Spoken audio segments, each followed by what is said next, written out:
Fala pessoal, tudo bem com vocês? Hoje a gente começou uma nova reunião do Copom, 4 de maio, terça-feira, e amanhã, dia 5 de maio, a gente vai ter o resultado da decisão do Copom, provavelmente um aumento na taxa Selic. Eu já estou gravando esse vídeo desde hoje, desde a terça-feira, porque eu acho que a taxa deve aumentar e é um aumento bastante previsível. E vamos entender o que isso significa. Não deixe de se inscrever, curtir, compartilhar, deixa um comentário aí embaixo. Se quiser odiar a gente também pode deixar aí embaixo. Se quiser dar dislike também dá, mas faz alguma coisa aí, beleza? Vamos nessa. Muito bem, então no meio da pandemia a gente teve uma baixa na taxa básica de juros que chegou a bater 2%, a menor taxa da nossa história aqui no Brasil. Então, taxa básica de juros, para quem não sabe, é a taxa Selic. A taxa Selic é definida pelo Copom, Banco Central, a cada 45 dias. Geralmente a reunião dura 2 dias. A nossa reunião mais recente começou hoje, no dia 4, e vai até amanhã, dia 5. Eu acho que a gente deve soltar esse vídeo aqui, talvez no dia 5, depois que sair a Selic. Eu estou imaginando que a gente vai ter um aumento de 0,5 ou 0,75. E o que isso significa? Vamos lá. Bom, como eu falei para vocês, a gente bateu a mínima taxa Selic de 2% durante a pandemia e a gente ter 2 aumentos seguidos para a gente que significa um novo ciclo de alta na Selic. Bom, não é cedo demais para dizer, muito provavelmente o que a gente vai ver nos próximos meses, nos próximos anos é um aumento da taxa Selic até 2021, 2022. O objetivo disso por parte do Banco Central é controlar a inflação. A gente teve uma inflação projetada que bateu 7 a 8% no começo desse ano de 2021. Então o Banco Central ele tende a aumentar a Selic nesse cenário para tentar controlar essa inflação. Bom, o juros real aqui no Brasil ele ficou negativo durante o ano passado inteiro e esse ano que a gente espera então é finalmente ver uma taxa básica ultrapassando a inflação real da nossa economia. Então o juros real positivo. E para você investidor isso muda completamente a nossa visão de investimentos. Bom, se antes o investimento em renda fixa era uma coisa que tinha sido deixado um pouquinho de lado, tinha gente que levantava aquela bandeira, né? A renda fixa não morreu, mas ela tinha meio que ficado de stand-by de fato. E a renda fixa, nesse ciclo de alta, pensando uma alta continuada da taxa Selic, ela começa a voltar a ser interessante. Bom, vamos entender isso. A maioria dos títulos são pré-fixados, atrelados a algum índice, como o IPCA, por exemplo, ou pós-fixados, como é o título atrelado à Selic. E se você comprou a Selic, um título atrelado à Selic a 2%, por exemplo, você hoje não está mais recebendo 2% pelo seu título anualmente. Você está recebendo o valor atualizado, ou seja, pós-fixado da taxa Selic. Até o dia 3, até o dia 4 do 5, 2,75, e após essa última reunião da Selic, eu suponho que 3,25 ou 3,5 de taxa. Então, com essa mudança de cenário, títulos que são atrelados à Selic ou ao CDI, eles começam a parecer um pouco mais interessantes.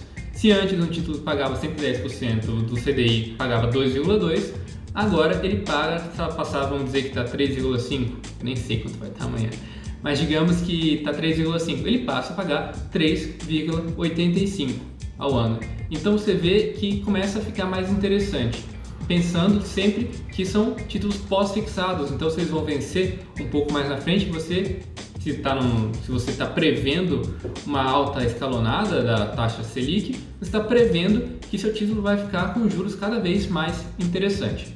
E o que tende a acontecer com os títulos pré-fixados e atrelados ao IPCA? Se você é um investidor que quer comprar um título pré-fixado, por exemplo, e você vê que a taxa de inflação tende a estar de 7%, de 8%, você não vai aceitar comprar um título pré-fixado a 7%, 8%. Você vai querer um bônus, né? Um ágio em cima do que você está investindo. Portanto, o mercado, se vê que o Banco Central vai ter sucesso no controle dessa inflação, e o que a gente espera é que sim tenha sucesso com o aumento da taxa Selic, a gente tenha títulos pré-fixados e atrelados ao IPCA sendo desvalorizados, então pagando taxas um pouquinho mais reduzidas. Então vamos pensar numa ação, por exemplo, que se valoriza basicamente o que a economia cresce 2, 3% ao ano e que paga 5 a 6% aí, mais ou menos, de dividendo. Então, se essa ação custa um valor X e você tem títulos públicos, ou seja, títulos de renda fixa extremamente seguros, que pagam 7, 8% ao ano, porque você, investidor, vai se expor à renda variável se você não vai ter um bônus em cima disso, se você não vai receber mais pela sua exposição ao risco da renda variável. Então, o que você tende a ter são ativos tendo uma depreciação de preço. A mesma coisa vale para fundos imobiliários, por exemplo. Se você tem um fundo que paga ali 5, 6% ao ano de dividendo, né, de retorno para o cotista do fundo, o que você tem é um fundo tendo que perder um pouquinho do seu valor, um pouquinho do seu preço, na verdade, para que esse retorno seja mais interessante, de 8, 9%, por exemplo, num cenário onde você tenha juros de 7, de 7,5%. Então, o que a gente está vendo agora é o início de uma mudança de paradigma. É lógico, a gente não sabe, não consegue prever se é exatamente esse o plano, se o plano é conseguir controlar a inflação e manter o aumento da taxa Selic, ou se a gente vai conseguir controlar a inflação com a taxa Selic do jeito que está. Mas o que a gente espera é que tenha realmente o começo de um ciclo de alta da Selic, e isso muda completamente a nossa noção de investimentos. Aqui nesse caso, outro exemplo legal: quem tem FIES e paga 3% do FIES ao ano. Uma possibilidade seria você pagar o seu FIES inteiro de uma vez. Você junta seu dinheiro e você dá logo, quita o seu FIES. Isso era interessante, né, no momento em que a taxa Selic, por exemplo, estava 2%. Porque se você deixa lá em 2% versus você quitar uma coisa que está te custando 3% ao ano, é mais interessante você quitar o seu FIES. Agora, por exemplo, se você tem a taxa Selic a 3,5% ao ano, já não se torna mais tão interessante assim, porque a sua taxa Selic, o seu investimento no Tesouro Selic, ele vai estar rendendo mais do que o custo da sua dívida no FIES. Então, para o investidor, para a pessoa física, isso é muito interessante. Você vê o custo do seu capital, quanto que custa para você adquirir crédito, por exemplo, versus quanto que está rendendo um investimento extremamente seguro, extremamente lastreado, como é o Tesouro Selic. E por fim, a minha opinião, eu acho que o Banco Central fez a coisa certa? Eu acho que sim, a gente estava precisando de uma alta na taxa Selic já há muito tempo. Eu acho que o Banco Central errou a mão, deveria ter começado essa alta de uma forma um pouquinho mais lenta. Eu acho que a gente chegou num patamar muito irreal da taxa básica de juros da nossa economia.